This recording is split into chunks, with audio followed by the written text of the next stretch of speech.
So, eto na nga mga kapitbahay ko for today's video. Kahapon nga ay meron na naman tayong natanggap na parcel mula nga po sa Ate Ellen. At ito nga po ay bubuksan na natin. Napakalaking tulong na meron nga tayong mga dilata sa panahon ngayon ng tag-ulan. Ito nga po ay kaya po kami binibigyan ng Ate Ellen ay para po kapag ka po pumapasok ang aking anak tuwing umaga, yung dalawa ko pong anak ay meron po silang uulamin. Pero sabi naman po niya ay wag naman po lagi-lagi at alam naman po natin na hindi rin naman maganda kapag ka po lagi tayong dilata. Pero ako po talaga ay nagpapasalamat dahil meron po talagang katulad ng Ate Ellen na patuloy pong nagbibigay sa amin ng ganitong tulong. Siyempre, unang-una nagpapasalamat ako kay Lord. Lord, thank you for all the blessings na binibigay mo sa amin ng aking pamilya. At sa mga taong ginagamit mong kasangkapan para kami ay matulungan at mabigyan ng biyaya. Salamat Ate Ellen at ganun din nagpapasalamat ako sa aking kumare.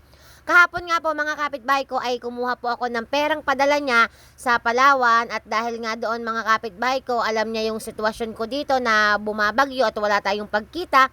Medyo mahina tayo ngayon ay pinadalhan nga po niya din ako ng 1K. Ayan, maraming salamat. At ito naman pong aking anak, mga kapitbahay ko, ay sinasabi ko naman po talaga na pinagmamalaki ko kasi talaga namang napakasipag niyan gumawa ng project at assignment. Alam nyo ba mga kapitbahay ko, hindi na kailangan ng aking anak ng kasama kasi siya talaga yung gumagawa at nagkukusa. Alam nyo po ba, kahapon pa niya po yan ginagawa. Inabot na po siya ng gabi at paggising po niya ng umaga ay nagsimula na nga po ulit siyang gawin yan. Ayan po ay project nila sa MAPE at meron pa po siyang mga gagawing assignment bukod dyan. Kaya naman sana pagdating ng araw ay may patunguhan ang pag-aaral ng aking anak. At dahil nga maulan mga kapitbahay ko, kung naririnig nyo naman, nagbo-voice over ako pero ang lakas ng ulan kaya pasensya na kayo. Kasi kung hihintayin kong tumila ang ulan, baka hindi ko na to ma-upload. So, ayan nga mga kapitbahay ko, syempre dahil nga maulan, ay ang aming ilalim ng lababo ay nilinis ko nga kasi nga meron ngang something na sa ilalim.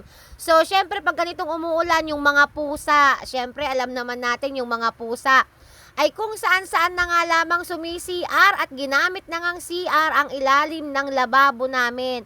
Talaga namang hindi na ako makatulog mga kapitbahay ko kasi amoy na amoy talaga. Kaya naman kinabukasan ay nilinis namin ng aking pamangkin.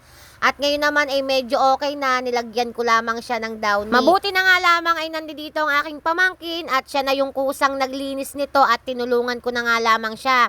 At nasa labas na nga po lahat ng mga basura at maghihintay na nga lamang kami na dumating yung truck ng basura para naman ito ay maikarga namin. At pagkatapos nga ayan, malungkot ang kapatid ko, niyayakag kong magkape ay ayaw magkape. So, hanggang dito na nga lamang ang aking video mga kapitbahay ko. Maraming salamat. Sa susunod ulit.